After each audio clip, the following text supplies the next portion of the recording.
They were the last icons of a world that no longer exists. Step into the dazzling, dangerous world of Truman Capote's Swans, a circle of women who reigned over mid-century high society with a combination of breathtaking elegance, razor-sharp wit, and just enough scandal to set the world ablaze. They were more than Capote's muses. They were the whispers in Park Avenue drawing rooms, the headlines in gossip columns, and the very embodiment of opulence in post-war America. There was Barbara "Babe" Paley, the icon of impossible beauty, whose flawless life was a mask for deep personal anguish. Nancy "Slim" Keith, the sharp-tongued, trailblazing California girl who defined a new kind of effortless American chic. Pamela Harriman, the seductive diplomat whose scandalous affairs with the world's most powerful men rewrote the rules of ambition. Gloria Guiness, the enigmatic chameleon with a mysterious past, whose elegance was a fortress. Lucy Douglas, CZ, Guest, the serene aristocratic garden queen whose gilded life was anything but tranquil. Marella Agnelli, the noble Italian princess whose swan-like neck and quiet grace concealed a life of turbulent passions. And Radziwill, the stylish younger sister forever in the shadow of American royalty, whose life was a complicated search for her own identity. Together, they were the queens of Capote's social chessboard, glittering pieces that captivated the public eye. But they moved through a world where power, betrayal, and heartbreak lurked just beneath the polished surface. He was their confidant, their court jester, their keeper of secrets. And in one catastrophic act of literary betrayal, he would become their executioner. This is the story of the women who defined an era, their triumphs, their secrets, and the tragedies that haunt their dazzling legacies. In the glittering social firmament of mid-20th century America, there were stars, and then there was the sun. Her name was Barbara "Babe" Paley. She was the most beautiful, the most elegant, the most envied of Truman Capote's so-called swans. To the outside world, her life was a masterpiece of curated perfection. Her homes were temples of taste, her style was the blueprint for generations of aspiring women, and her marriage to the titan of broadcasting, William S. Paley, was the ultimate American fairy tale. But a fairy tale is just a story, and behind the flawless facade of Babe Paley's life lay a gilded cage of profound loneliness, quiet humiliation, and a tragic friendship that would end in the most public of betrayals.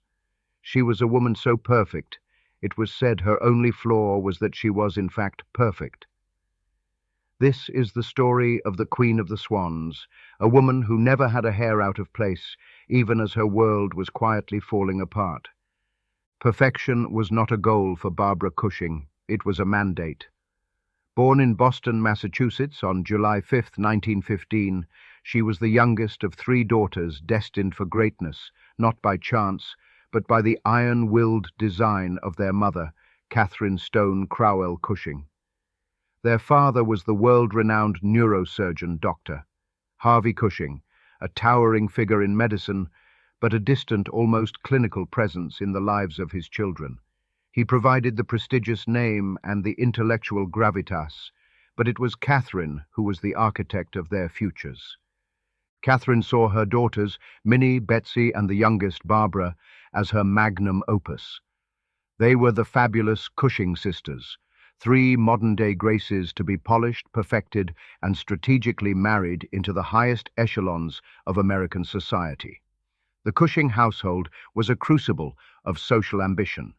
The girls were taught that their currency was their beauty, their grace, and their ability to secure a powerful husband. Emotion was a liability, and a public display of it was the ultimate sin. For Barbara, a sensitive and observant child, the lesson was clear.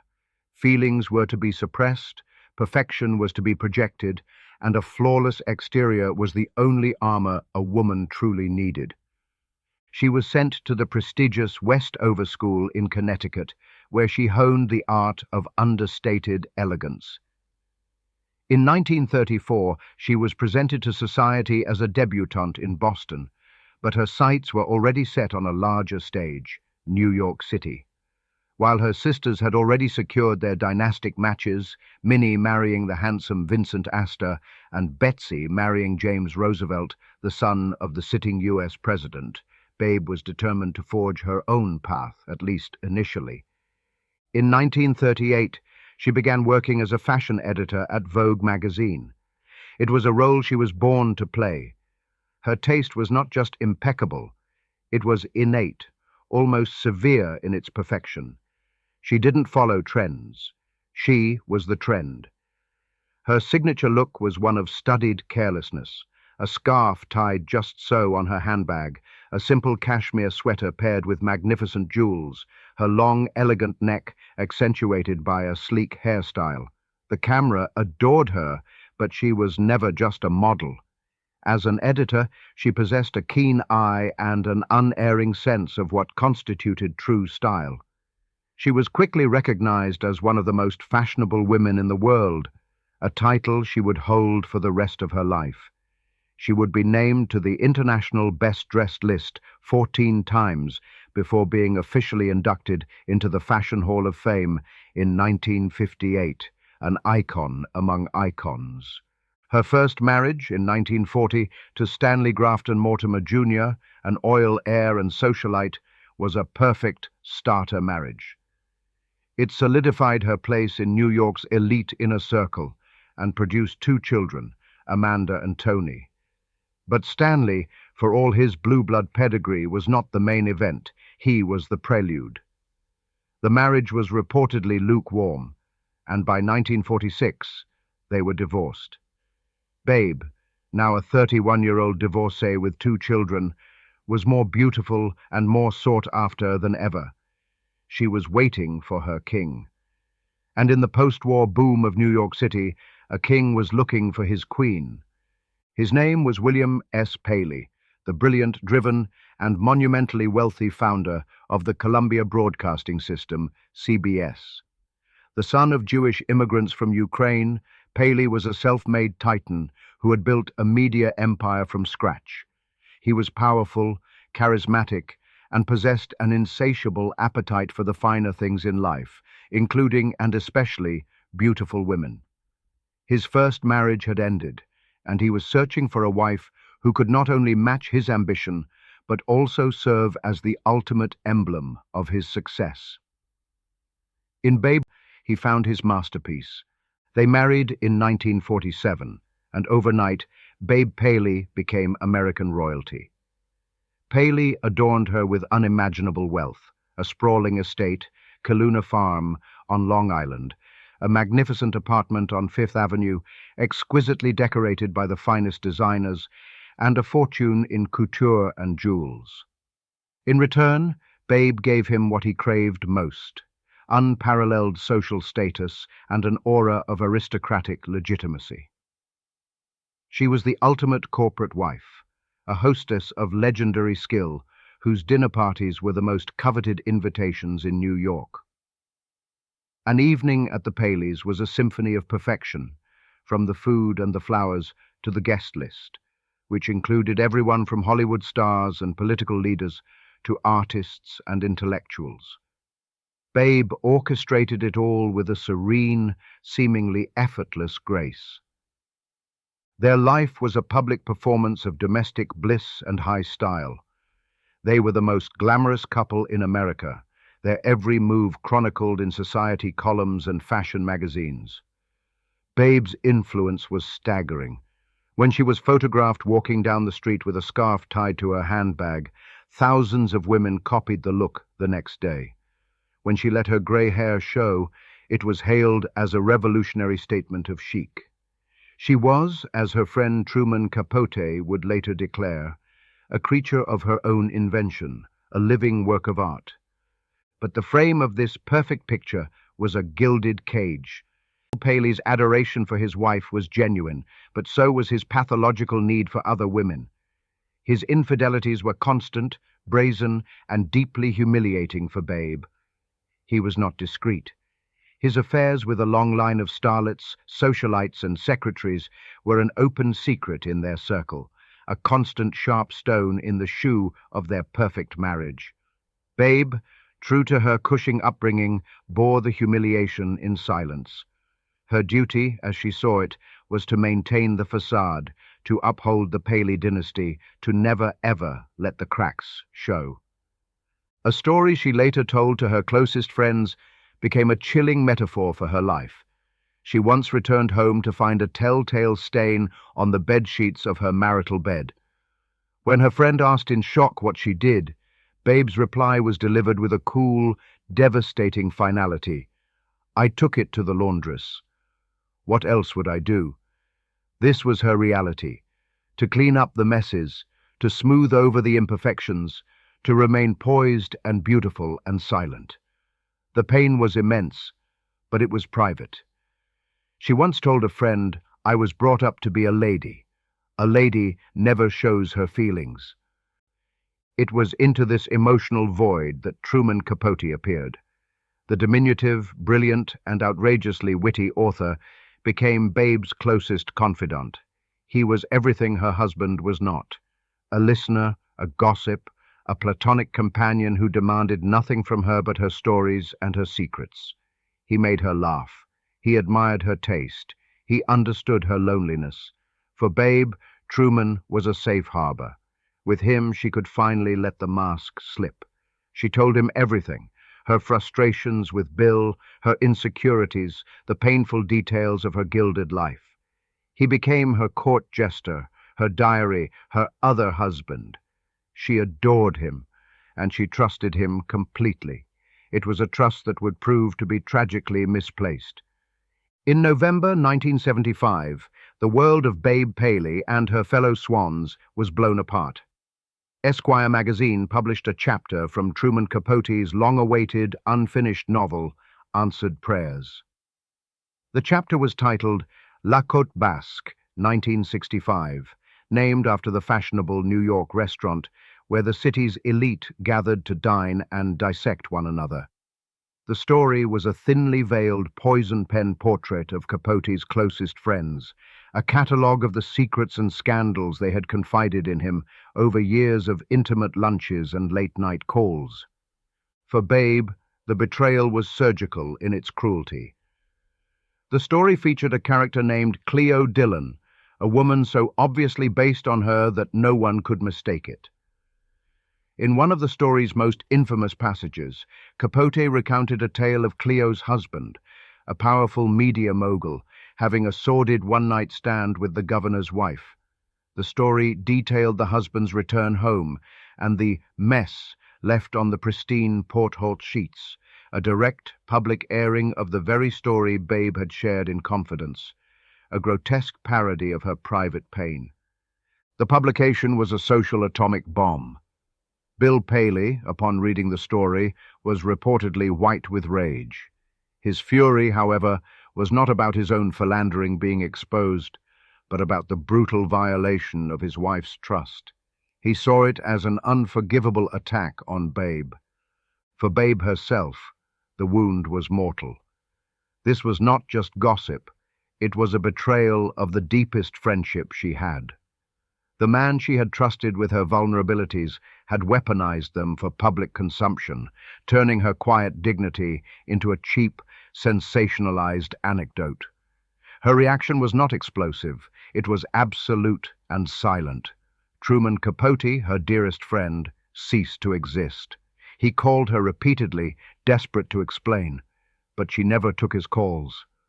The one time he did get through, she listened to his pleading voice for a moment before quietly placing the receiver back in its cradle, severing the connection forever. She never spoke to him again. The fallout came at the worst possible time. In 1974, Babe, a lifelong heavy smoker, had been diagnosed with lung cancer. Now, as she battled a terminal illness, she was also forced to endure this profound emotional devastation. The friend she needed most had become her tormentor. The glittering social world she had once ruled felt tainted and unsafe. The betrayal by Capote didn't just break her heart. It shattered the carefully constructed world she had spent a lifetime building. Her final years would be a retreat, a quiet, dignified withdrawal from a world that had suddenly shown its teeth. In the face of death, Babe Paley did what she had always done. She took control. Faced with the chaos of a terminal disease and the emotional wreckage of Capote's betrayal, she orchestrated her final act with the same meticulous precision she had applied to her dinner parties. She would not allow her ending to be messy or undignified. She planned every single detail of her own funeral, from the church service to the exact food and wine that would be served at the luncheon that followed. It was a final assertion of her legendary taste and control. Even more remarkably, she prepared for her husband's life without her. She created a virtual user's manual for Bill, with notes on how to run their homes and manage his social life after she was gone. In a final, heartbreaking act of wifely duty, or perhaps supreme control, she gathered and catalogued pieces from her immense jewelry collection, placing them in individual velvet bags with notes, designating them as gifts for Bill to give to his next wife. It was a gesture both tragic and strangely powerful, the ultimate performance of the perfect wife, managing her husband's affairs even from beyond the grave. Barbara Babe Cushing Mortimer Paley died on July 6, 1978, at the age of 63. Her death marked the end of an era. The Swans had lost their queen, and society had lost its brightest star. Truman Capote was devastated, reportedly sobbing uncontrollably, locked in his apartment, finally understanding the magnitude of what he had lost. He had killed his golden goose, and a part of him died with her. Babe Paley's legacy is dual-sided. She remains an undisputed icon of 20th century style, a woman whose elegance and poise defined an entire generation's aspirations of beauty and grace. Her homes, her fashion, and her public persona were a masterclass in self-creation. Yet her story is also a profound and cautionary tale.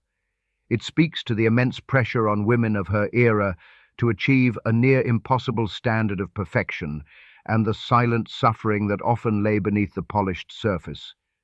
She was the ultimate insider who lived a life of profound isolation, a woman surrounded by luxury but starved of the simple loyalty she craved.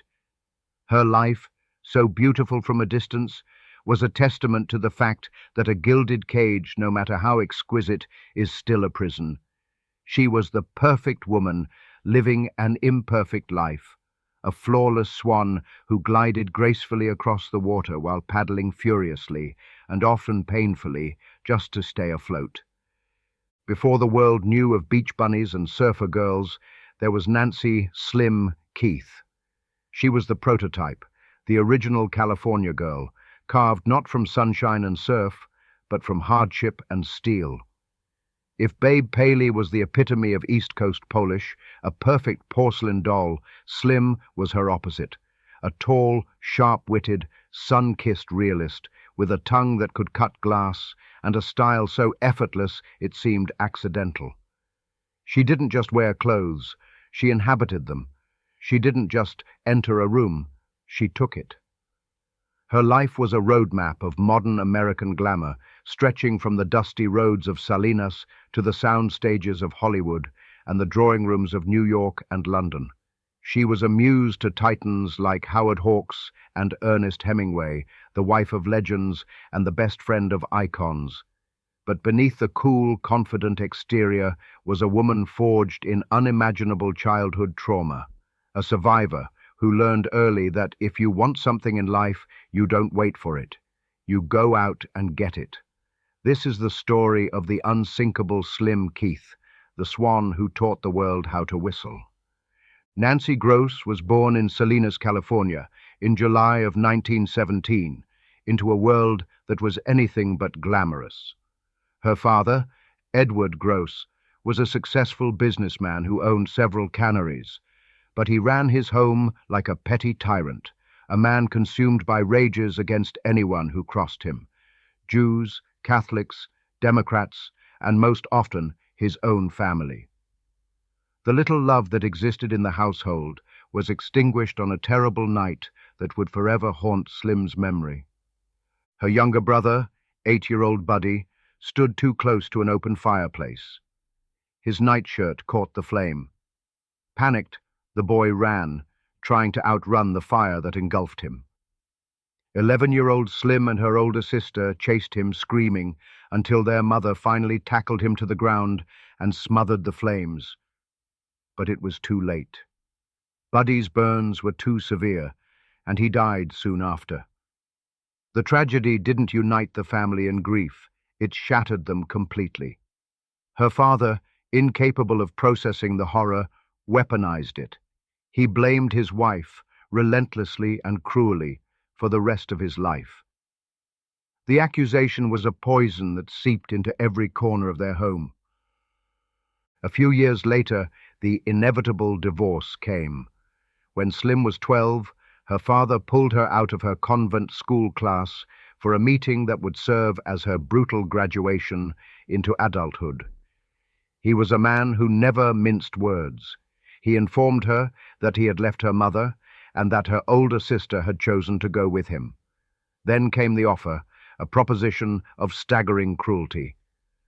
"If you leave your mother's house," he told the young girl, "it will prove to the court she is an unfit parent, and I won't have to provide any support for her. I will give you a horse, a little boat, and a car when you're ready." In that moment, presented with a choice between loyalty and a bribe that represented every young girl's dream, Nancy Gross defined the woman she would become.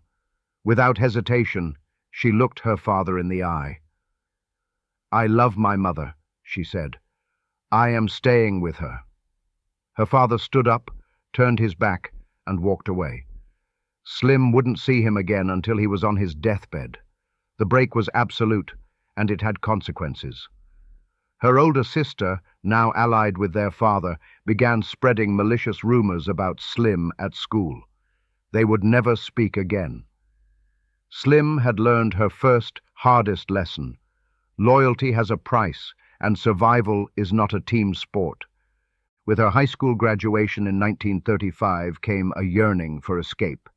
With her mother's help, she bought a yellow Packard convertible and drove south into the blistering heat of Death Valley, checking into the Furnace Creek Inn, a luxurious oasis frequented by Hollywood's elite. While most guests stayed for a week, Slim stayed for 2 months.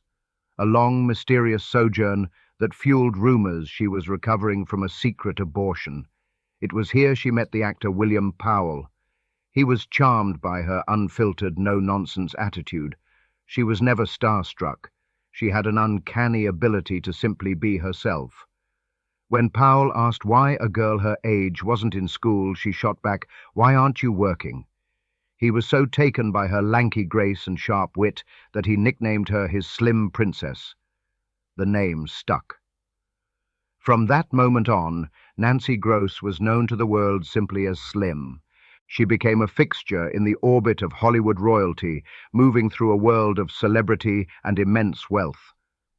In 1938, she convinced her devoted mother to move with her to Los Angeles, setting up a home on Sunset Boulevard. Slim had a clear goal: find a rich husband. Her strategy, however, was shrewd. She avoided men with dangerous reputations, seeking power but not peril. At a party at the exclusive and illegal Clover Club, she met him, Howard Hawks.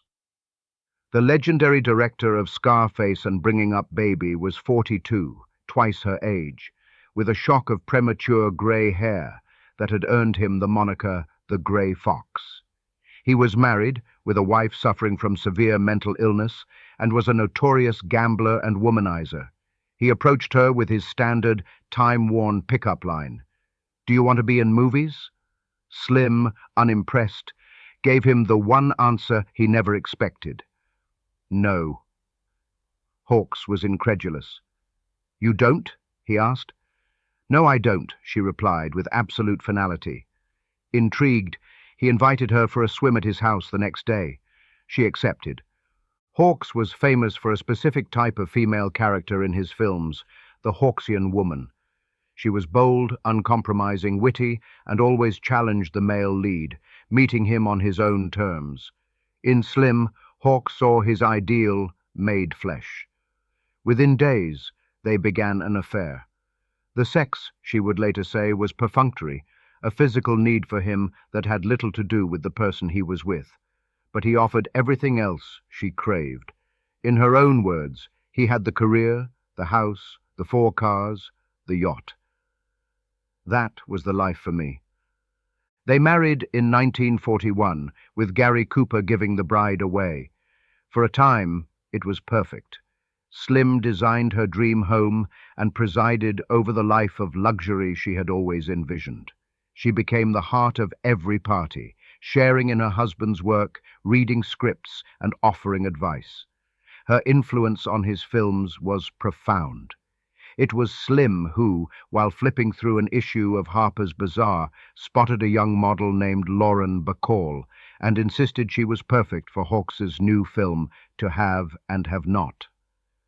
Hawks trusted her eye and flew the 18-year-old to Hollywood. He even nicknamed Bacall's character Slim in honor of his wife. The film's most iconic scene, a masterclass in sultry suggestion, was also born from Slim's imagination. It was she who penned the immortal lines for Bacall. "You know how to whistle, don't you, Steve? You just put your lips together and blow." But the cinematic ideal was a far cry from the domestic reality. Hawks' gambling was relentless, and his affairs with starlets were constant. He would come home at 3 a.m. smelling of another woman. But what truly eroded Slim's affection was the realization that her husband was a phony. "Everything that was real about him was on the screen," she said years later. "He pretended to be a great sea captain, but always got seasick. He told heroic tales of being a pilot in World War I, but didn't actually know how to fly a plane." Bored and tired of the charade, Slim began an affair of her own with the biggest star in the world, Clark Gable. But even he couldn't hold her interest. "He just wasn't very interesting," she bluntly recalled. In 1946, a few months after giving birth to her daughter, Kitty, Slim left the baby with a nanny and flew to Cuba to visit her great friend, Ernest Hemingway. Hemingway was besotted with her. One evening, watching her brush her hair, he asked, "Can I do that?" For 20 minutes, the great titan of American literature brushed her long hair, finally throwing the brush down and sighing, "You have no idea what you do to me." On that same trip, she met the dashing Hollywood agent, Leland Hayward.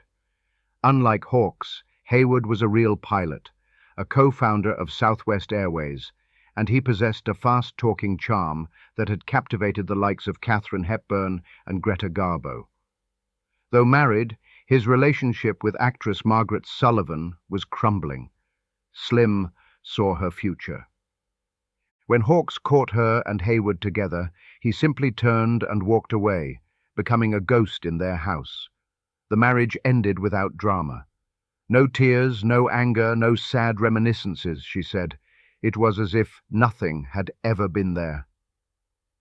In 1949, after Hayward's own divorce was finalized, they married on the Long Island estate of their friends, Bill and Babe Paley. Slim firmly believed Hayward was the love of her life.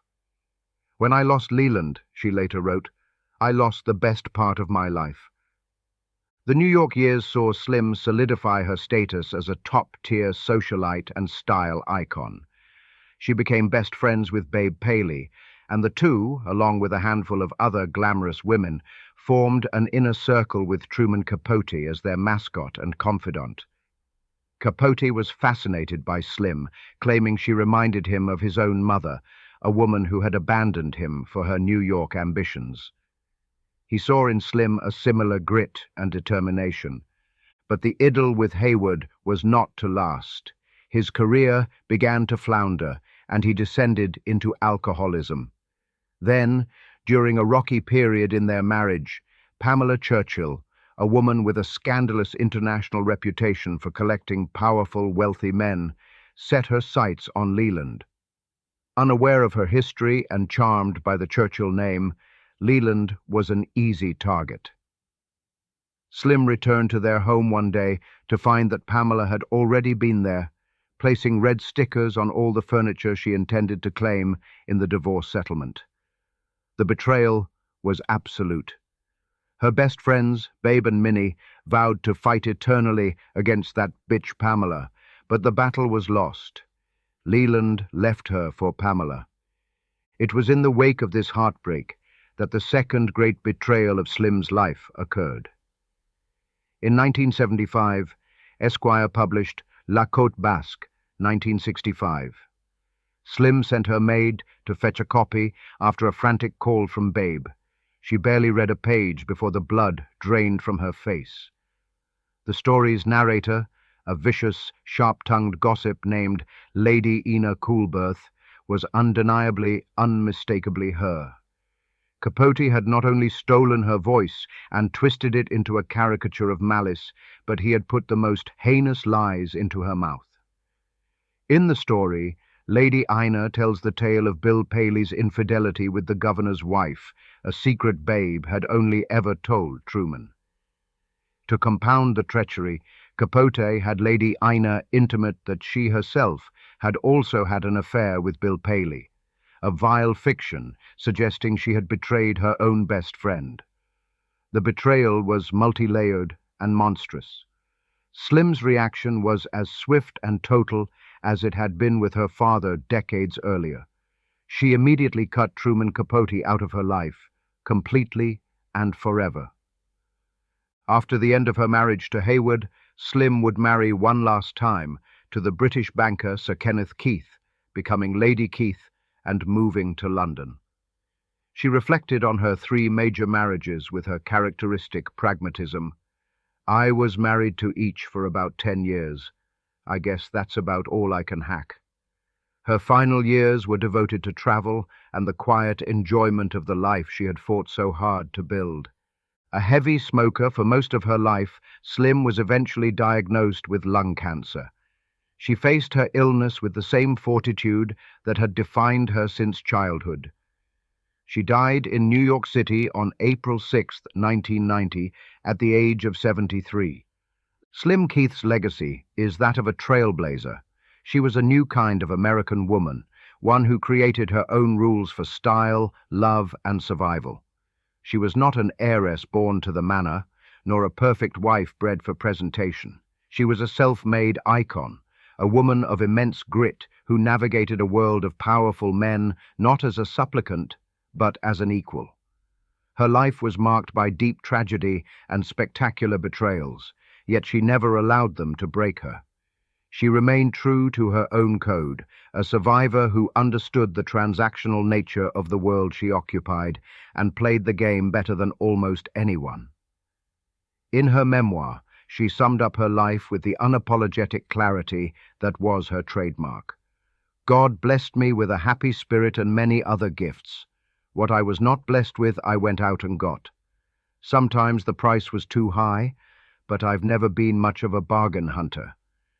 She was, to the very end, the unsinkable Slim Keith, a woman who proved that true style wasn't about perfection, but about resilience. In the grand theater of 20th century power, few played the game with more audacity, more ambition, and more scandalous success than Pamela Harriman. She was not the most beautiful of the Swans, nor the most stylish. Her power was of a different, more potent variety. She was a master of the art of connection, a political and social chameleon who used her charm, her intelligence, and her sexuality as instruments of power with breathtaking skill. Dubbed the greatest courtesan of the century, her life was a whirlwind of calculated affairs with some of the richest and most influential men in the world. But to dismiss her as a mere seductress is to miss the point entirely. From the bunkers of war-torn London, where she became a confidant to Winston Churchill, to the gilded salons of Paris and the corridors of Washington, D.C., Pamela was a political force in her own right, a woman who transformed herself from an English country aristocrat into a formidable American diplomat. Her life was a saga of reinvention, a testament to the idea that when one door closes, another, more opulent one, can always be pushed open. Pamela Beryl Digby was born on March 20th, 1920, into the heart of the British aristocracy. Her father was the 11th Baron Digby, and she was raised in the sprawling Dorset countryside, in a world of ancient titles and rigid traditions. But for Pamela, this world was a cage. As the eldest child, the archaic rules of inheritance meant everything would pass to her younger brother. Upper-class women of her time were groomed for one purpose, to be wives and mothers. Education was secondary to presentation. While socially vibrant, Pamela was restless and longed for the excitement of the city. Her looks were unconventional, she was considered plain, and her debut was a disappointment. Among her few friends was Kathleen "Kick" Kennedy, daughter of the American ambassador, who introduced her to a world of glittering parties and powerful people. It was in these circles that Pamela found her footing, embarking on affairs with older, married men whom she found far more engaging and financially generous than the boys her own age.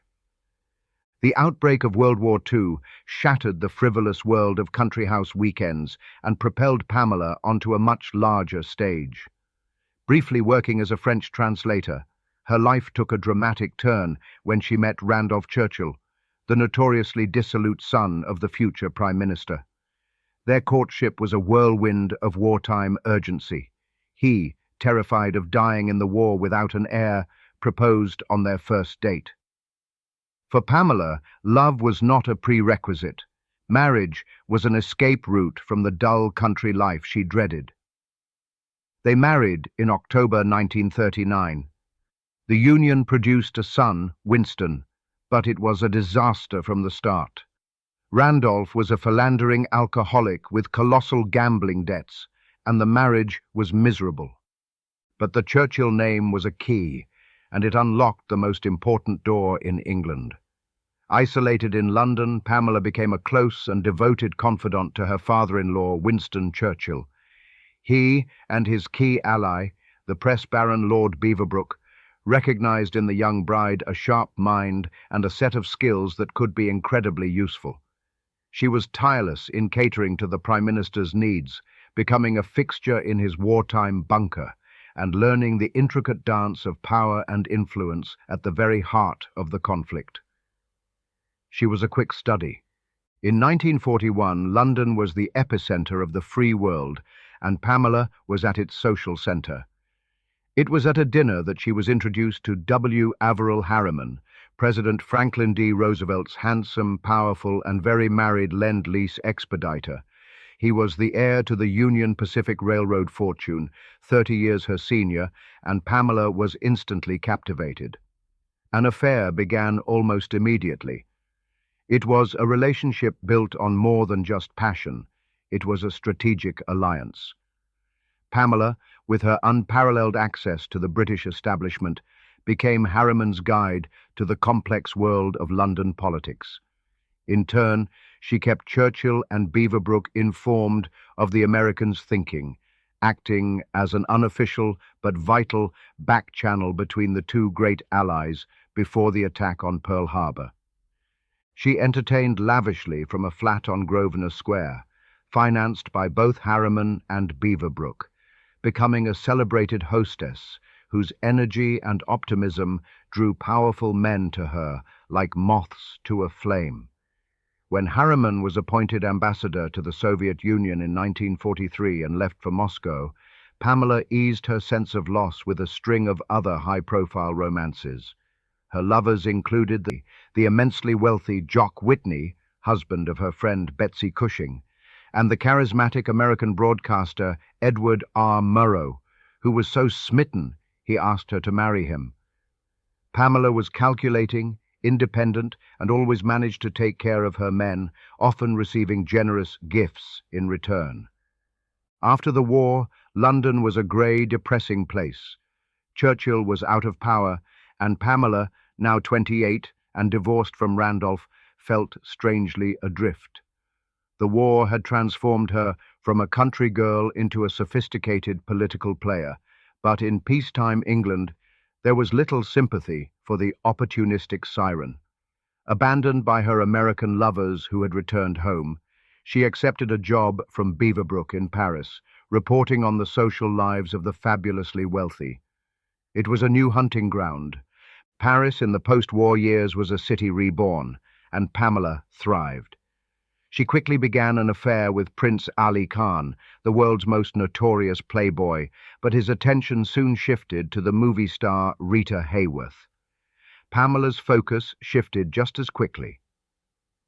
One evening she caught the eye of Gianni Agnelli, the dashing heir to the Fiat automobile empire and arguably the richest man in Italy.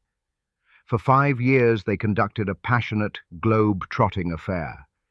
She was so determined to marry him that she converted to Catholicism and even became pregnant, only to be forced to have an abortion in Switzerland when he refused to be tied down. The relationship ended in 1953 when Agnelli, after a serious car crash during which Pamela nursed him, married the young Italian noblewoman Marella Caracciolo di Castagneto, who was pregnant with his child. As a parting gift, he gave Pamela a Bentley, an apartment, and a large sum of cash. Undeterred, Pamela found a new protector in Baron Elie de Rothschild, one of the richest men in France. Their affair lasted for 6 years, during which she refined her knowledge of art, wine, and high culture. The affair was so blatant that the Baron's wife once rammed her car directly into Pamela's Bentley in a fit of rage. By 1959, at the age of 40, Pamela had spent a decade in Paris, a period that was both fun and highly profitable. It was time to look for a more permanent arrangement. It was time to conquer America. Her target was Leland Hayward, the prominent Broadway producer and Hollywood agent, who was then unhappily married to Slim Keith.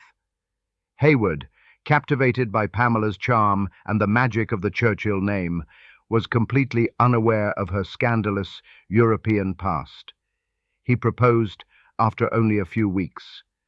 Pamela sold her Paris home, moved to New York, and in 1960 married Hayward in a modest ceremony. They bought a magnificent apartment on Fifth Avenue and began hosting lavish dinner parties that became the talk of the town, attracting a dazzling mix of luminaries. These exclusive soirees quickly caught the attention of Truman Capote, who was fascinated by Pamela's ability to command a room and her intricate social maneuvering. He anointed her one of his swans, a black swan perhaps, but a swan nonetheless. Even the social elite who had sided with Slim in the divorce, including Babe Paley, found themselves drawn into Pamela's orbit. Impressed by her conquest, Babe famously remarked, "I can see he has fallen into a tub of butter." But Hayward's health began to fail. His career faltered, and he sank into alcoholism, haunted by the suicides of his first wife and his daughter. Pamela sold her successful antiques boutique to care for him. In March 1971, after a series of strokes, Leland Hayward died, leaving Pamela, at 51, a widow with most of his fortune depleted. She was down, but never out. Just a month after Hayward's death, she was in Palm Springs, staying with Frank Sinatra. That summer, she embarked on a Mediterranean cruise with Gloria Guiness, but it was her friend Truman Capote who gave her the most crucial piece of advice. He reminded her that her old flame, Averil Harriman, was now a widower. Acting on the tip, Pamela orchestrated a chance meeting at a dinner party in Washington. 6 months after Leland Hayward's death, she married the 79-year-old Harriman, one of the elder statesmen of the Democratic Party. The marriage to Harriman was Pamela's ultimate triumph. She moved to Georgetown and transformed their home into a major power center for the Democratic Party. She became a formidable political hostess and fundraiser, creating a political action committee that raised millions. She was no longer just a courtesan. She was a kingmaker. She was irked by Capote's reference to her in Answered Prayers, where he recycled an old vicious line: if she had as many pricks sticking out of her as going into her, she would resemble a porcupine. But unlike the other swans, Pamela was too pragmatic to let it derail her. She had bigger ambitions. When Harriman died in 1986, he left her a fortune of $115 million. Now independently wealthy and a major political force, she became a key supporter of an up-and-coming governor from Arkansas named Bill Clinton. When he was elected president in 1992, he rewarded her loyalty by appointing her as the United States ambassador to France. It was the perfect culmination of her life's journey, a return to Paris not as a mistress, but as a powerful diplomat in her own right. Tragically, her final act would play out in the city she had once conquered with her charm. On February 5, 1997, while taking her daily swim at the Hotel Ritz in Paris, Pamela suffered a massive cerebral hemorrhage. She died the following day at the age of 76. The French government bestowed upon her the Grand Cross of the Legion of Honor, making her the first female foreign diplomat to receive the distinction. President Clinton dispatched Air Force One to bring her body home, a final, stunning tribute to her extraordinary life. Pamela Harriman's legacy is complex and controversial. She was a survivor who used every tool at her disposal, her name, her body, her mind, to navigate a world dominated by men. She was a woman of breathtaking ambition who understood the currency of power better than anyone. Her life was a vivid, scandalous saga of charm, calculation, and strategic alliances. Reflecting on her own life, she once said, "I have always lived by the rule that when one door closes, another opens, but you have to be alert to see it." No one was more alert or more ready to walk through that door than Pamela Harriman. Among Truman Capote's flock of elegant swans, one flew with darker, more mysterious wings. Her name was Gloria Guiness. While the others' lives were open books of society columns and scandals, Gloria's was a spy novel wrapped in couture. She was a woman of mesmerizing contradictions, a fashion icon who wrote that a simple black dress was all a woman needed to acquire a slew of diamonds, and a rumored intelligence operative who dined with Hitler and tangled with spy masters. Born into the chaos of revolution, she transformed herself from a penniless Mexican beauty into one of the most elegant, enigmatic, and untouchable figures of the 20th century. Her past was a carefully guarded fortress, her charm a dazzling weapon, and her life a masterclass in the art of reinvention. This is the story of the socialite spy, the swan who harbored secrets as dark and flawless as her iconic style. Gloria Rubio y Alatorre was born in Guadalajara, Mexico, on August 27, 1912, at the exact moment her country was tearing itself apart. Her father was a liberal journalist, a supporter of the reformist president who was deposed and murdered a year after her birth. Forced to flee into exile, her father died when Gloria was only 4, leaving his family to navigate a nation consumed by war and revenge. Early in life I knew only 2 influences, good and evil, she would later write. The good was her mother and the Catholic Church, with its strict, virtuous, and sometimes intolerably cruel nuns. The evil was the chaos and bloodshed that robbed her aristocratic mother of her lands and fortune. Amidst the turmoil, her mother instilled in her 2 core beliefs: that Gloria was the most beautiful girl in Mexico, and that she should never, ever settle for second best. It was a potent combination. With raven hair, dark almond eyes, and a captivating presence, Gloria learned early that her beauty was a form of currency, a magical talisman that could open any door. At the age of 20, she used it to escape. In 1933, she married Jacobus Hendrik Schultens, a 47-year-old Dutch superintendent of a sugar factory. He was wealthy, established, and her ticket out of Mexico. The marriage was a gateway, not a destination. After 2 years, she divorced him and, virtually penniless, headed for the grand stage of Europe. There, the real invention of Gloria Guiness would begin. In pre-war Europe, Gloria's exotic Mexican heritage was a sensation. "My hair was black and my eyes were black," she recalled. "People noticed me." She cultivated her mystique, exaggerating her accent and playing the charming foreigner. Men, she discovered, loved it. In 1935, she made her most significant move yet, marrying Count Franz Egon von Fürstenberg-Herdringen, a member of one of Germany's oldest noble families.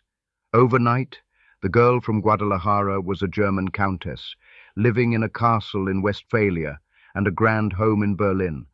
This marriage plunged her directly into the chilling heart of the Third Reich. As Hitler consolidated power, Gloria, with her new title and powerful husband, moved among the Nazi elite. The fact that her Mexican blood could be seen as fouling a pure Aryan line was overlooked, shielded as she was by her husband's status. She attended parties where Hitler himself was present, a glamorous, dark-haired figure in a sea of blonde ambition. But when the war escalated, her husband was conscripted to fight on the Russian front, leaving Gloria and their 2 young children alone in a city under siege. As British bombs pummeled Berlin, Gloria did not retreat into fear. Instead, she dove headlong into the city's wild, hedonistic nightlife. It was in this desperate, chaotic social scene that she met Walter Schellenberg, a high-ranking Nazi official and the Reich's cunning spy master. Both were married, but they began a torrid affair. He gave her access to the highest echelons of a crumbling empire. But as Germany began to fall, Gloria decided she had had enough. She needed an exit strategy. It is widely believed that she became a messenger for the Gestapo, trading information for her and her children's safe passage to neutral Spain. After the war, her life remained a whirlwind of strategic alliances. She became engaged to an Egyptian diplomat's son, then surfaced in Paris, where she began a passionate affair with Duff Cooper, the married British ambassador to France. He was utterly besotted, even as his own intelligence services warned him that his new lover was a suspected Nazi agent. Gloria denied it, and he chose to believe her, even intervening on her behalf when French authorities wanted to expel her for her wartime activities. That marriage to the Egyptian was her third. It lasted only 3 years. By the late 1940s, she was a mother of 3 in her late 30s, with little money and a past shrouded in dangerous rumors. She needed one final, permanent victory. She found it in Lowell Guinness. Lowell Guinness was the heir to an immense banking fortune, one of the richest men in the world, and a decorated RAF pilot from the Battle of Britain. When they married in 1951, Gloria finally had everything she had ever schemed for: unimaginable wealth, impeccable social standing, and absolute security. From that day forward, she dedicated herself to becoming the undisputed queen of international society. Despite her lack of European pedigree and her controversial past, she moved with an unshakable confidence, making no apologies and expressing no remorse. She became a global-style icon, her impossibly chic, rail-thin figure gracing the pages of every fashion magazine. She was a muse to designers like Balenciaga, Givenchy, and Pucci, and was one of the first women to popularize capri pants. Her rivalry with Truman Capote's favorite swan, Babe Paley, became legendary.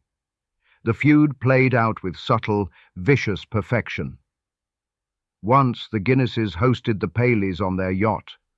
Gloria assured Babe the gatherings would be casual. Babe arrived in simple day wear, only to have Gloria appear each evening in extravagant jewels and couture, leaving Babe feeling embarrassed and underdressed. The next year, Babe came prepared with a trunk full of gowns, determined not to be outdone. This time, Gloria slyly ensured all events were held on the boat, giving Babe no opportunity to show off her wardrobe in public. Gloria always had to win. She channeled her sharp intelligence into a celebrated column for Harper's Bazaar, where her witty, often cynical aphorisms on style, men, and society won her awards. "God created Eve so men could create money," she wrote, "and it is through the wants of Eve that the world keeps moving." But her creative ambitions were also a source of frustration. When she wrote a play that a London producer agreed to stage, her husband Lowell forbade it, jealous of her potential success and demanding she remain a housewife. It was a bitter pill. A friend lamented, "She could have done anything, but he made her a housewife." Gloria, ever the pragmatist, accepted the gilded cage. Gloria's relationship with Truman Capote was more guarded than that of the other Swans. She was part of his circle, but a woman with so many secrets was never going to give him the keys to her kingdom. She was not a primary target in La Côte Basque 1965, but the public humiliation of her rival Babe Paley would have been more than enough for Gloria to close ranks. The Swans' code of silence was absolute. Her friend, the advertising mogul Mary Wells Lawrence, saw past the flawless exterior, calling Gloria the saddest woman I ever met. Perhaps the woman who had everything felt the emptiness of her gilded existence most acutely. On November 9th, 1980, the Guinness family was staying at their palatial villa in Lausanne, Switzerland. That day, Gloria Guiness collapsed and died from a heart attack. She was only 68 years old. Her death, like her life, was immediately surrounded by speculation. The official cause was a heart attack, but rumors swirled. Some whispered it was suicide, that Gloria, bored with her perfect life and haunted by her past, had decided to make her own exit. Whatever the truth, her end was as enigmatic as her beginning. Gloria Guiness remains one of history's great self-made women. She was a survivor who used her beauty and her wits to climb from the ashes of a revolution to the pinnacle of global society, crafting an identity so elegant and mysterious that no one ever truly penetrated its defenses. She was the ultimate swan, gliding through life on a dark, hidden current of secrets. In Truman Capote's aviary of exotic swans, Lucy Douglas, C.Z. Guest, was the quintessential American bald eagle, cool, blonde, athletic, and aristocratic. She seemed to be everything the others were not, wholesome, outdoorsy, and happily ensconced in a world of thoroughbred horses, loyal dogs, and magnificent gardens. She was the picture of old money, East Coast elegance, a woman who looked as comfortable in riding boots at her Long Island estate as she did in couture at the Stork Club. But beneath the serene, sporty facade was a rebellious spirit, a showgirl past, a shocking nude portrait, and a resilience as tough as the New England granite from which her class was carved. Hers is the story of the society queen who stood by her friends, survived financial ruin, and proved that true style wasn't just about what you wore, but about how gracefully you weathered the storm. Lucy Douglas Cochran was born in Boston on February 19, 1920, into the exclusive insular world of the Boston Brahmins. Her father was an investment banker, with roots tracing back to Scottish royalty. Her mother, a New Yorker from a theatrical family, was always viewed with slight suspicion by the Bostonian old guard. Lucy earned her famous nickname CZ because her younger brother couldn't pronounce sister, his attempt coming out as Sissy. The name stuck, evolving into the chic, minimalist moniker that would become her trademark. Her childhood was one of immense privilege, but little academic focus.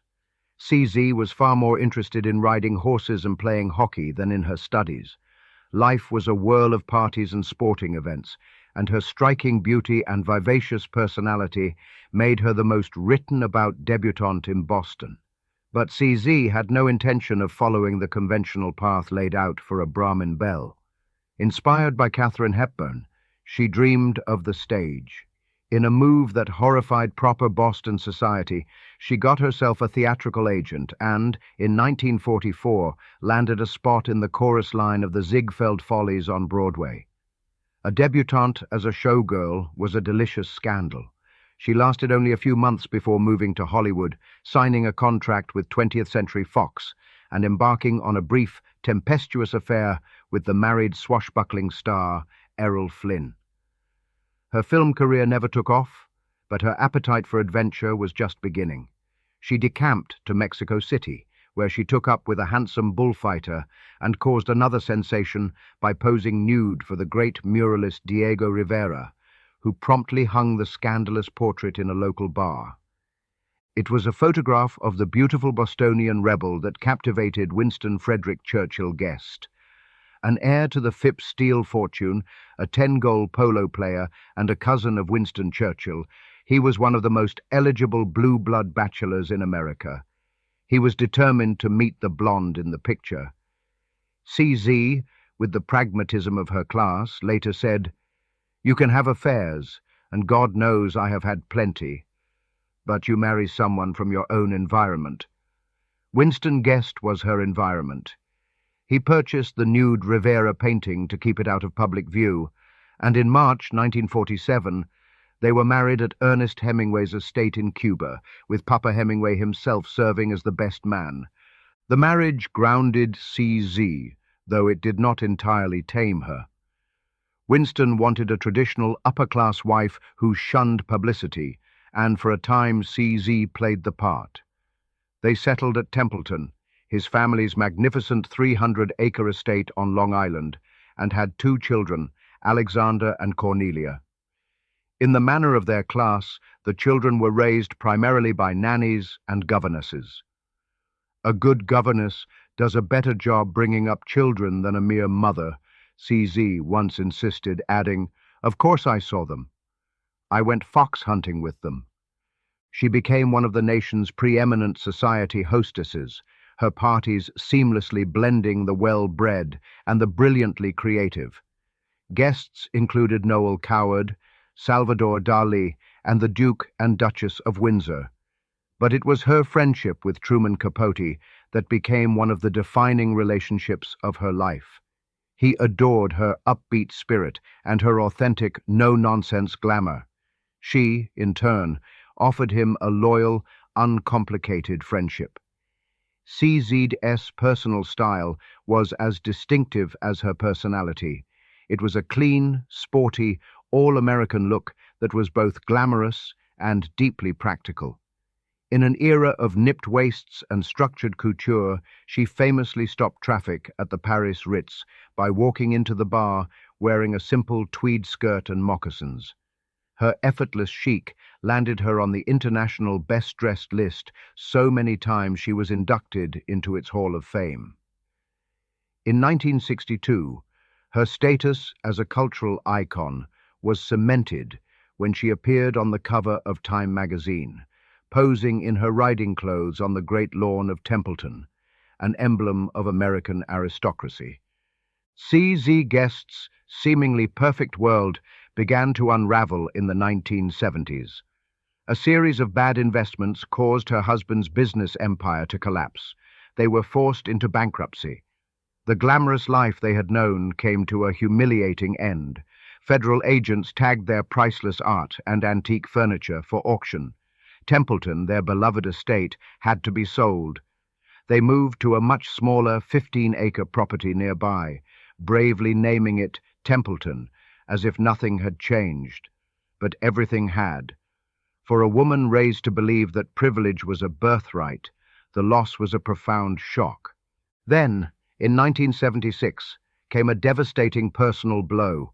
A terrible fall from a horse left her badly injured and forced her to give up riding, the great passion of her life. Confined to her home and recovering, she turned her attention to her other love, gardening. This shift would prove to be her salvation. Through all this turmoil, one friendship remained steadfast, her bond with Truman Capote. When he published La Côte Basque, 1965, and the rest of society exiled him, CZ refused to abandon him. She was not mentioned in the story, and her loyalty was unwavering. In a world of fair-weather friends, she was true. As a measure of his gratitude, Capote wrote the glowing preface to her first book, First Garden, which was published in 1976. The book was a wild success. CZ had found her second act. The success of her book launched an entirely new career for CZ Guest. She became a nationally syndicated gardening columnist, her practical, witty advice appearing in over 350 newspapers. She wrote more books, lectured across the country, and developed a line of gardening products. The Brahmin socialite who had once been a showgirl had reinvented herself once more, this time as a respected horticultural expert and a savvy businesswoman. The work gave her a sense of identity and financial independence she had never known. Her husband, Winston, passed away in 1982. CZ continued to work and live with her characteristic vigor and upbeat spirit. Even when she was diagnosed with cancer in her later years and lost her famous blonde hair to chemotherapy, she simply bought a stylish wig and carried on, fighting the dying of the light until the very end. CZ Guest died at her home in Old Westbury, New York, on November 8, 2003, at the age of 83. She left behind a legacy of resilience, elegance, and authenticity. She was the swan who seemed the most at ease in her own skin, a woman who bridged the worlds of high society and down-to-earth practicality. Unlike the tragic figures of Babe Paley or the calculating ambition of Pamela Harriman, CZ possessed a fundamental sunniness. When her gilded world fell apart, she didn't crumble. She simply found new ground, planted a garden, and made it bloom. She was the great survivor, the American aristocrat who proved that the most enduring style is, quite simply, grace under pressure. There was one swan whose elegance was so innate, whose grace so ethereal, that she seemed born of a different, more noble element. She was Marella Agnelli, the Italian princess who became an industrial queen. With her famously long, slender neck, she was the woman who most literally inspired Truman Capote's nickname for his glamorous friends. To the world, she was a symbol of European aristocracy, a quiet, dignified beauty who presided over a dynasty with serene poise. But her life, married to the charismatic, powerful, and wildly unfaithful, uncrowned King of Italy, was a study in gilded sorrow. She was a woman who endured unimaginable betrayal and devastating family tragedy, all while maintaining an exterior of flawless, untouchable grace. More than any of the others, she embodied the poignant metaphor of the swan, a creature of sublime beauty, gliding serenely over dark, turbulent waters. She was, in the end, the last of them all. Marella Caracciolo di Castagneto was born on May 4, 1927, in Florence, into one of Italy's oldest noble families.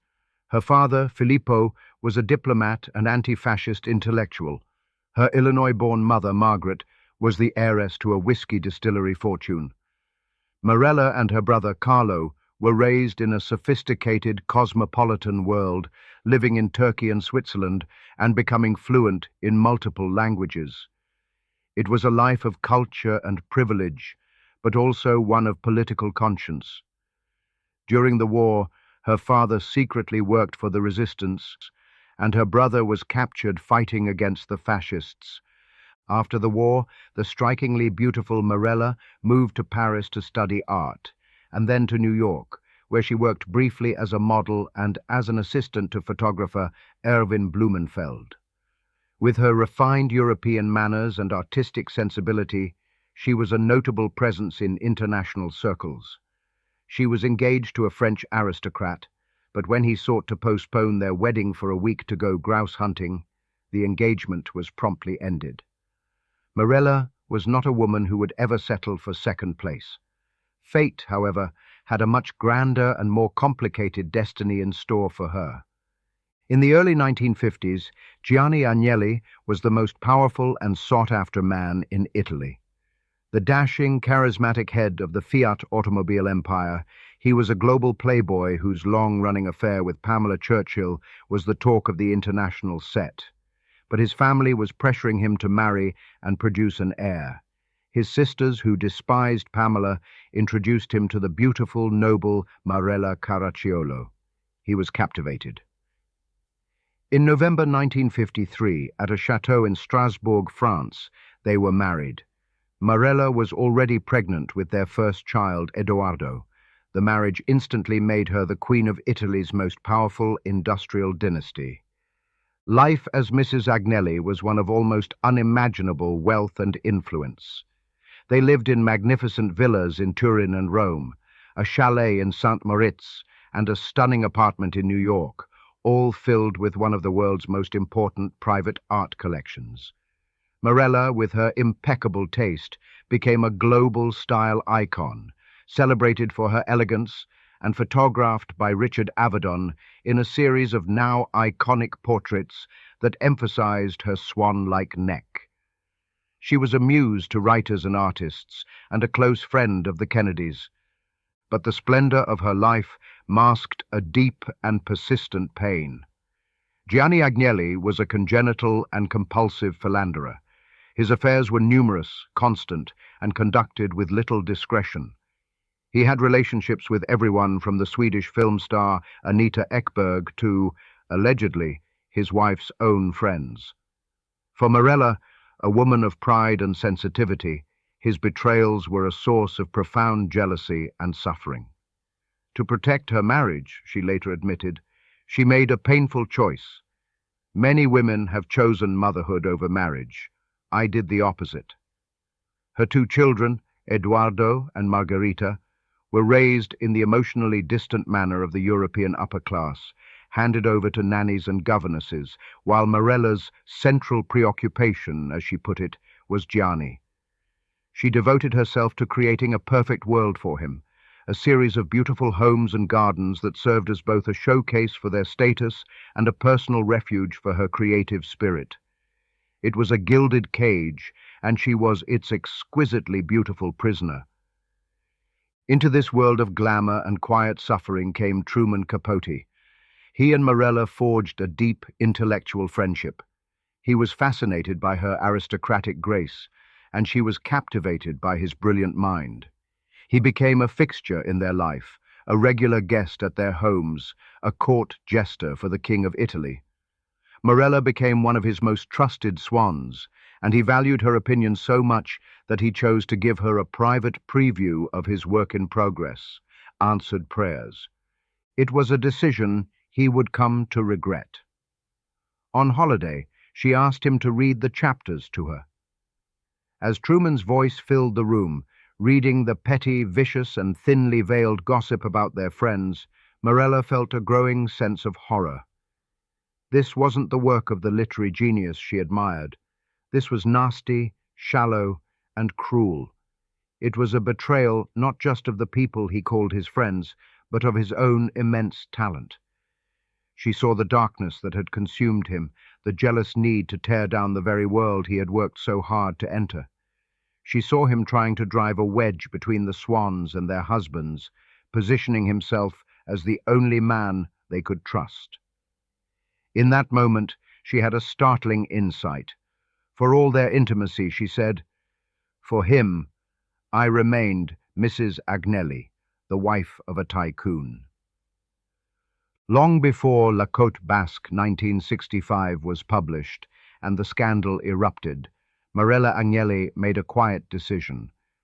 The next time she saw Truman, he was behaving abominably, viciously gossiping about one of her friends. Something inside her snapped. She vowed to end the friendship. When he left Turin a few days later, she cut him out of her life. Truman, so self-absorbed, didn't even notice for a long time. When he finally confronted her, she was polite but distant. She never saw him again. She had witnessed the betrayal in its infancy and had the wisdom to walk away before the explosion. Marella's later life was marked by tragedies that would have broken a less resilient woman. Her marriage to Gianni endured, a partnership held together by dynasty and shared history, but the emotional distance remained. Then, in November 2000, the ultimate horror, her beloved, deeply troubled son, Eduardo, who had struggled for years with depression and drug addiction, took his own life. The loss was devastating. Just over 2 years later, in January 2003, Gianni Agnelli died of cancer. The King of Italy was gone, leaving Marella the matriarch of a fractured dynasty. She retreated from the public eye, finding solace in her homes and her magnificent gardens, which became her life's great work. She poured her grief and her creativity into the soil, creating places of sublime beauty. A few years before her death, at the age of 86, she co-authored a book about her life in gardens and wrote a memoir titled, fittingly, The Last Swan. Marella Agnelli died at her home in Turin on February 23, 2019. She was 91 years old. With her passing, the final chapter on Truman Capote's Swans came to a close. Her life was a testament to endurance, a long, often painful journey through the heights of 20th century glamour and the depths of personal sorrow. She was a woman who understood the high price of her magnificent life and paid it with a quiet, unbreakable dignity. More than any of the others, she fulfilled the swan archetype, beautiful, graceful, and destined to sing her most poignant song alone. In the dazzling constellation of Truman Capote's Swans, Lee Radziwill was the star that glittered with a fierce, often frustrated light. Possessing a style and taste that many considered purer and more avant-garde than her famous older sisters, she was a celebrated icon in her own right. And yet her entire existence was framed by one inescapable fact. She was the younger sister of Jacqueline Kennedy Onassis. Her life was a dramatic, poignant, and lifelong quest for her own spotlight, a search for an identity separate from the most famous woman in the world. It was a journey marked by glamour, ambition, heartbreaking rivalries, and a complicated, symbiotic, and ultimately doomed friendship with the one man who promised to make her the star, Truman Capote.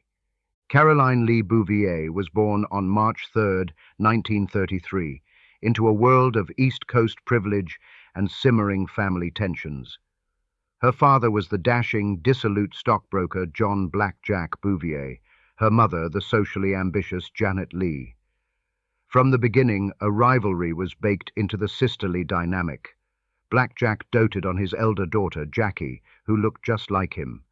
Janet, in turn, favored the younger, more pliable Lee. When their parents' bitter divorce shattered their childhood, the two sisters, now outsiders in their mother's new home, with her wealthy husband, Hugh Auchincloss, clung to each other, forging a bond of shared survival.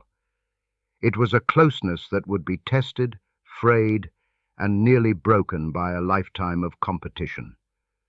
They were incredibly close, yet they fought incessantly. There came a day when Lee was big enough and bold enough to toss her big sister down the stairs, a biographer wrote. It was a turning point. From that moment on, Lee realized she could stand up to Jackie. But the shadow was long. At Miss Porter's school, Lee was constantly measured against the legend Jackie had left behind.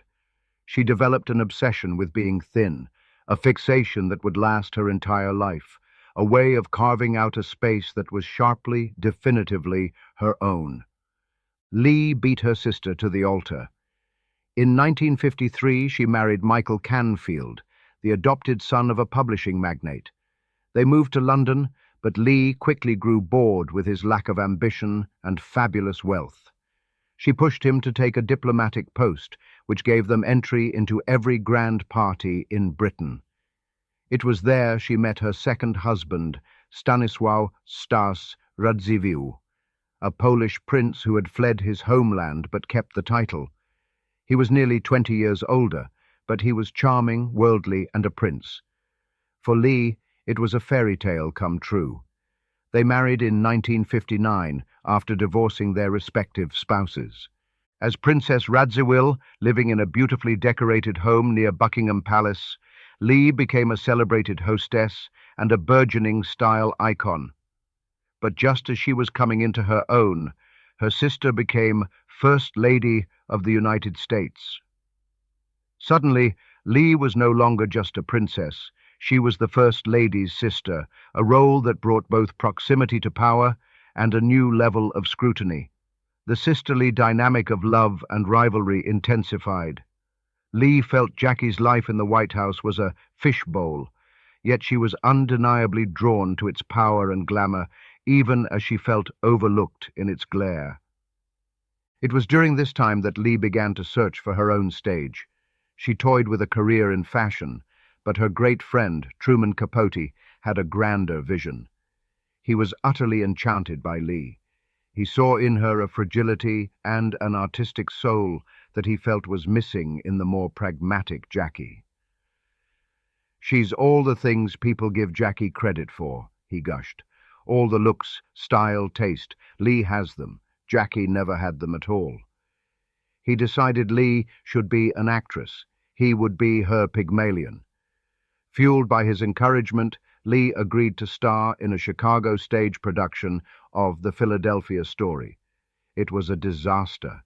The critics were brutal, with one famously writing that she lays a golden egg.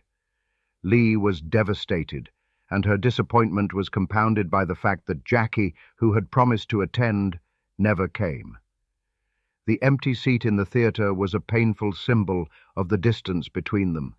Lee Radziwill's life would be forever altered by her relationship with the Greek shipping tycoon Aristotle Onassis. They began an affair while she was still married to Stas. She was deeply in love with the powerful, charismatic billionaire. In the summer of 1963, after Jackie suffered the tragic death of her infant son, Patrick, a concerned Lee asked Onassis to invite her grieving sister for a recuperative cruise on his yacht, the Christina O. It was a fatal miscalculation. As Lee later recalled, the moment Jackie walked up the gangplank, she knew she had made a terrible mistake. Onassis was mesmerized. He showered the First Lady with attention, and at the end of the cruise, a magnificent diamond and ruby necklace. Lee received 3 dinky bracelets. 5 years later, after the assassination of Robert F. Kennedy, a terrified Jackie, fearing for her children's lives, sought a protector. She found one in Aristotle Onassis. Lee learned of their engagement from the newspapers. The man she had loved, the man she had introduced to her sister, was now lost to her forever. Publicly she was gracious, stating she was very happy to have been at the origin of the marriage. Privately she was heartbroken, convinced that Onassis had only pursued her to get to Jackie. Her friendship with Truman Capote was her solace. He took her side completely, championing her and denigrating Jackie. When La Côte Basque 1965 was published, Lee was one of the only swans to emerge not only unscathed, but celebrated. Truman depicted her as a marvelous-looking figurine, while describing Jackie as an artful female impersonator. Lee, in turn, stood by Truman after the scandal broke, one of the few who did not abandon him. For a time their bond seemed unbreakable, but it too was destined to break. In the late 1970s, the writer Gore Vidal sued Truman for slander. The story Truman had told was true, and Lee had been his source. When a desperate Truman asked her to testify on his behalf, she refused. Fearing a court case would expose her own secrets, including long-rumored affairs, she chose self-preservation over loyalty. For Truman, who had been her greatest champion, it was the final, crushing betrayal. He never forgave her. Lee's life continued its pattern of restless reinvention. She divorced Stas Radziwill and finally found a career that suited her impeccable taste, becoming a highly successful interior designer. She also worked as a brand ambassador for Giorgio Armani. A third marriage to the film director Herbert Ross also ended in divorce, but personal tragedies continued to mount. In 1999, just 3 short weeks after her nephew, John F. Kennedy Jr., died in a plane crash, her own beloved son, Anthony, died of cancer at the age of 40. The losses were immense. The final public chapter of her complicated relationship with her sister came in 1994, with the reading of Jackie's will. Jackie, one of the wealthiest women in the world, left her sister nothing. Not a piece of jewelry, not a photograph, not a sentimental keepsake. The stated reason was that she had already provided for her during her lifetime, but to the world and to Lee, it was a stunning final rebuke. Lee Radziwill died in her sleep in her Manhattan apartment on February 15, 2019. She was 85. Her legacy is that of a woman of extraordinary style and resilience, but also one of poignant what-ifs.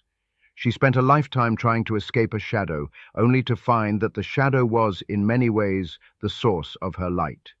She was the eternal kid sister, a complex, compelling figure whose own considerable talents were forever refracted through the prism of her sister's fame.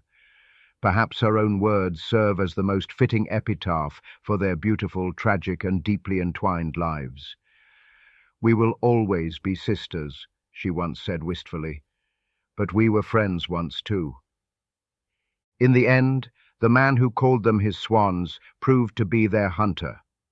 Truman Capote, in a single, catastrophic act of literary ambition, turned his sharpest weapon on the women he claimed to love most. He had sought to write a modern-day masterpiece, to expose the hypocrisies of the rich and powerful. But in his malice, blinded by ego and addiction, he forgot one crucial detail. These were not just characters in a novel. They were his friends. Answered Prayers was never finished. His great betrayal left the book and his own life a brilliant tragic ruin. The doors of the world he had worked so hard to conquer slammed shut one by one. The invitations stopped. The phones went silent. The laughter he craved was replaced by a resounding, echoing silence. Truman Capote died in 1984, an exile from the very society he had once held in the palm of his hand, haunted by the ghosts of the women he had loved and lost. And what of the Swans?